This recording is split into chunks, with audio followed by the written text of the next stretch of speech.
తెలంగాణ ఉద్యమంలో ఎందరో కవులు కళాకారులు ప్రాణాలు పణంగా పెట్టినా గత 10 ఏళ్లు సరైన గుర్తింపు దక్కలేదన్నారు కవి జయరాజ్. కాంగ్రెస్ ప్రభుత్వం తమకు గుర్తించినందుకు సంతోషంగా ఉందన్నారు ఆయన.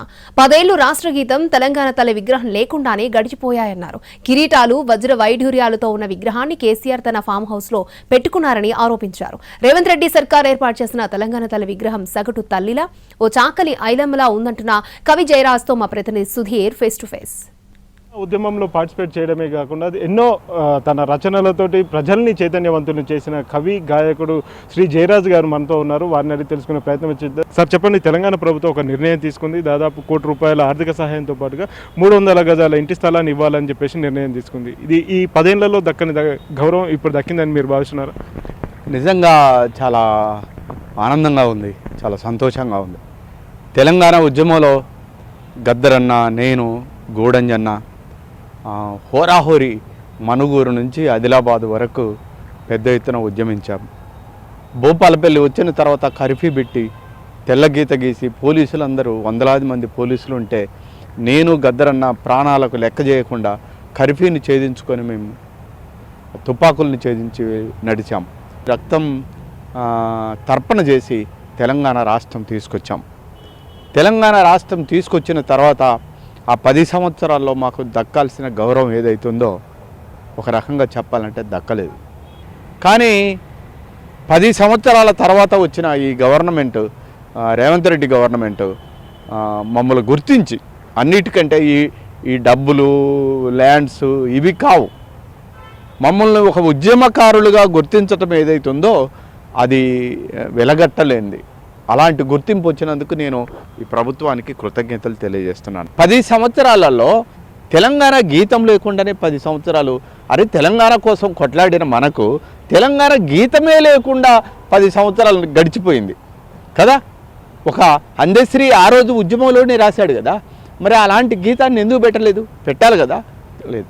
కనీసం తెలంగాణ తల్లి, తెలంగాణ ప్రజల ఆత్మ గౌరవానికి ప్రతీకైన తెలంగాణ తల్లి విగ్రహం అన్న పెట్టారా?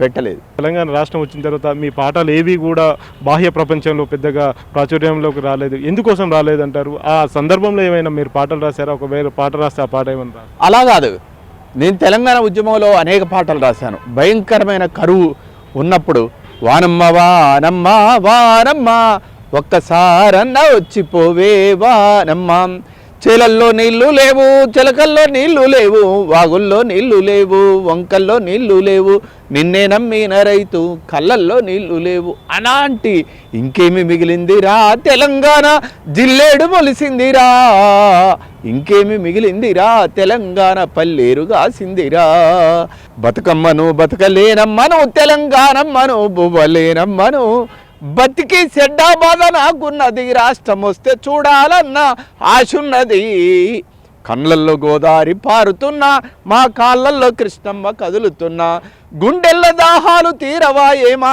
గుడిసెల్లో దీపాలు వెలగవాయే, బతుకమ్మను బతకలేనమ్మను తెలంగాణమ్మను పువ్వలేనమ్మను, జానపద జాబిల్లి పూసిందిరా, పల్లె పల్లెంత ఒల్లిరిసి ఆడిందిరా, తెలుగమ్మను దుటికి సింధూర మధ్యన తెలంగాణ కవుల జాడేదిరా, బతుకమ్మను బతకలేనమ్మను తెలంగాణమ్మను బువ్వలేనమ్మను. ఇలాంటి వందలాది మంది పాటలు రాశాం. సగటు మనిషి తల్లి ఎవరైతే ఉన్నారో అలాంటి విగ్రహాన్ని తీసుకొచ్చి ఈరోజు పెట్టడం అనేది చాలా గర్వంగా ఉంది. ఒక ఐలమ్మ ఉన్న విగ్రహం లాగా, మనకు సమ్మక్క సారక్క విగ్రహం లాగా ఒక సాధారణ మహిళ ఎలా ఉండాలనో మనం అందరం అట్లా చూస్తున్నాం. మరి అదే విగ్రహం పెట్టాలని అంటున్నారు. అసలు ఆ రోజులాగా ఈరోజు మహిళలు ఎవరైనా కిరీటాలు పెట్టుకొని తిరుగుతారా? అంత కేజీల కొద్ది నగలు వేసుకొని వజ్ర వైడూర్యాలతో రోడ్ల మీద తిరగలరా? కాబట్టి అది కాదు కదా డెమోక్రసీ, అది ఫ్యూడల్ వ్యవస్థ. కానీ ఈరోజు ఒక ప్రజాస్వామ్య వాతావరణం వచ్చింది కాబట్టి ఒక ప్రజాస్వామ్యబద్ధమైన ఒక మహిళకు విగ్రహాన్ని చేయటం అనేది ఏదైతుందో నాకు చాలా చక్కగా ఉంది. మా తల్లిని చూసినట్టు, మా చెల్లిని చూసినట్టు, మా పల్లెటూరు అమ్మాయిని చూసినట్టు ఉంది. అంటే ఇప్పుడున్న విగ్రహానికి అప్పుడున్న విగ్రహానికి తేడా ఏంటి? ఆ తేడాకు సంబంధించి ఒక వివరణ ఏమని? ఇప్పుడున్న విగ్రహం ఎలా ఉందంటే ఒక రాజుల ఇంటి ముందు ఉంటుందే, వజ్ర వైడూర్యాలు పెట్టుకొని కిరీటాలు పెట్టుకొని దగదగ మెరుస్తూ ఉంది. ఇప్పుడు విగ్రహం ఎలా ఉంది? కంకులు పట్టుకొని ఆశీర్వదిస్తూ ఒక సగటు మహిళ సగటు ఓటర్ ఎలా ఉండాలో, మహిళ ఎలా ఉండాలో అలా ఉంది ఈ విగ్రహం. కాబట్టి ఆ రాజుల దగ్గర ఉండే విగ్రహాలు నాకెందుకండి? ఏ ప్రజాకవైనా వ్యతిరేకిస్తాడు దాన్ని కదా. కాబట్టి సగటు మహిళకి ఇచ్చిన ఇక్కడ వేదిక ఏదైతుందో చాలా బాగుంది ఈ విగ్రహం, మంచిది. గత పాలకులు మొత్తం కవులను, కళాకారులను విస్మరించారు, ఉద్యమకారులను కూడా విస్మరించారు. తెలంగాణ ప్రభుత్వం, కాంగ్రెస్ ప్రభుత్వం ఇప్పుడు వారందరికీ సరైన గుర్తింపు ఇస్తుంది. ప్రస్తుతం తనకు ఇంకే గుర్తింపు అవసరం లేదు, ఎక్కాల్సిన మెట్లన్నీ కూడా తాను ఎక్కాను. కాబట్టి తెలంగాణ ప్రభుత్వం అంటే కాంగ్రెస్ ప్రభుత్వం చేస్తున్న పనులు ఏవైతే ఉన్నాయో అవన్నీ ప్రజా శ్రేయస్సు కోసం చేస్తున్న పనులే అని చెప్పేసి కూడా కవి గాయకుడు జయరాజ్ గారు చెప్తున్నారు. కెమెరామెన్ రాంబాబుతో సుధీర్, ఎన్టీవీ, హైదరాబాద్.